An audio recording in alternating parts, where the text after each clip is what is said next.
laughed at Christopher Columbus when he said the world was round. They all laughed when Edison recorded sound. They all laughed at Wilbur and his brother when they said that man could fly. They told Marconi wireless was a phony. It's the same old cry. Welcome back to 100 Years of Television. This is episode number 15, countdown number 92, Standards. For 100 weeks that started in October of 2025, this podcast is going to recall the top 100 milestones in the first 100 years of television and video. The countdown is pegged to culminate on September 7th, 2027, the 100th anniversary of the day television as we know it was invented. I'm Paul Shatskin, author of The Boy Who Invented Television, the definitive biography of Philo T. Farnsworth, who invented the world's first all-electronic television system. In the last episode, America's national pastime made its debut on television when RCA and NBC broadcast a doubleheader between the Cincinnati Reds and the Brooklyn Dodgers in the summer of 1939.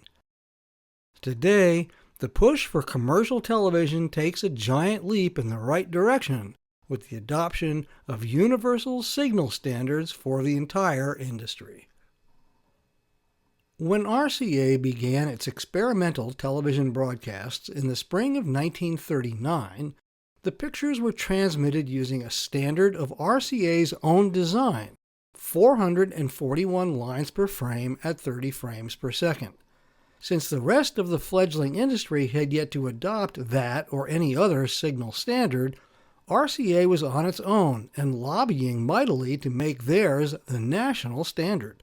But despite RCA's imperious influence, the Federal Communications Commission was not inclined to act hastily. Although RCA was the dominant player in the nascent field, it was not the only player. Among its competitors was the Columbia Broadcasting System, CBS, under the direction of its own high-powered founder and CEO, William S. Paley. As early as 1931, CBS began experimenting with television under the leadership of Dr. Peter Goldmark, who had his own ideas for television. By 1940, Goldmark had developed a color television system, but it used a mechanical component, a spinning wheel of red, green, and blue filters that scanned the image sequentially to encode color into the video signal. Given that it was a mechanical throwback, Goldmark's system was not remotely compatible with the receivers RCA was starting to sell to the public. The emergence of at least two competing incompatible systems made clear that a unified national standard was essential before television could proceed as a mass medium. RCA lobbied heavily for the adoption of its 441-line standard. The company was, after all, heavily invested in the format, already selling receivers to well-heeled first adopters, building out infrastructure, and staging high-profile demonstrations. Sarnoff and company waged a pragmatic argument. Let's just get commercial television broadcasting started with the technology and audience base we have now. What Sarnoff did not bargain on, though, was one James L. Fly, President Roosevelt's appointee to chair the FCC starting in 1939, not long after RCA's little show at the World's Fair.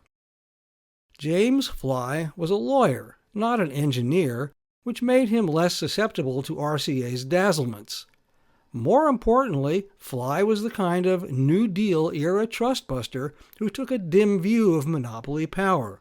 His first instinct was to resist Sarnoff's advocacy of the RCA standards, rightfully anticipating that the extension of RCA's control over radio patents and infrastructure would lead to yet another private monopoly over television.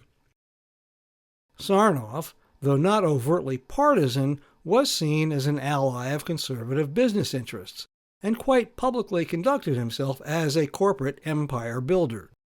He was already accustomed to operating a quasi-monopoly over radio and showed every determination to expand his empire. In this contentious climate, FCC Chairman Fly froze the rollout of television, insisting that the industry adopt a universal standard before any commercially sponsored broadcasting could begin. In March 1940, the FCC announced the formation of the National Television System Committee, NTSC, to confer with various interests and negotiate toward the kind of nationwide hardware compatibility television would need to proceed. Standards arrived on March 1, 1941, with the formal adoption of the system henceforth known by the acronym for the committee's name, NTSC. The new official nationwide standard called for a television signal comprised of 525 lines and 30 frames per second, not the 441 lines that RCA was already propagating into the market. The format was chosen in part to work within the United States standard 60 Hz AC power cycle. To minimize interference between television signals and the electrical grid, the NTSC's engineers synchronized the frame rate with the power frequency. To conserve bandwidth and reduce flicker, the NTSC adopted interlaced scanning, in which each frame is displayed as two interwoven half frames that align with the 60 Hz power signal.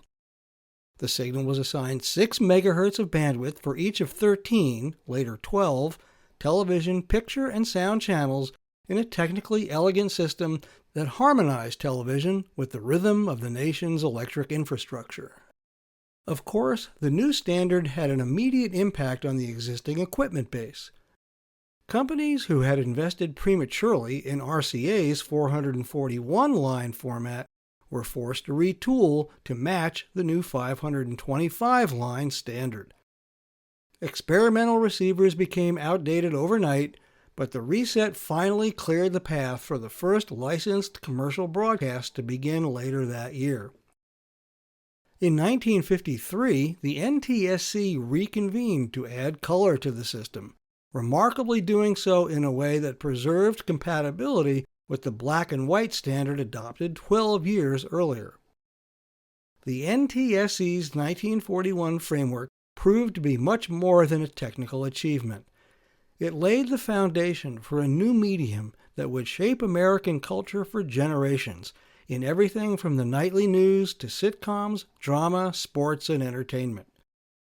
The NTSC standard remained in place for over 4 decades, defining the look and structure of American television until the advent of digital broadcasting in the late 1990s.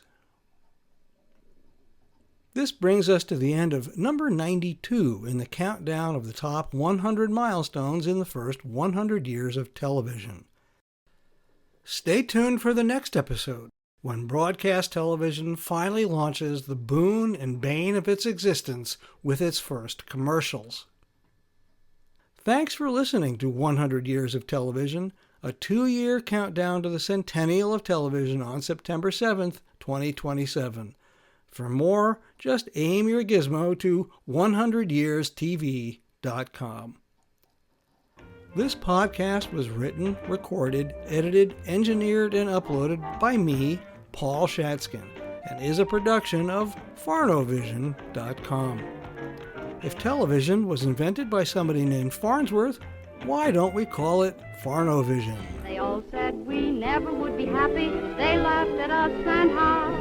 But ho, ho, ho, who's got the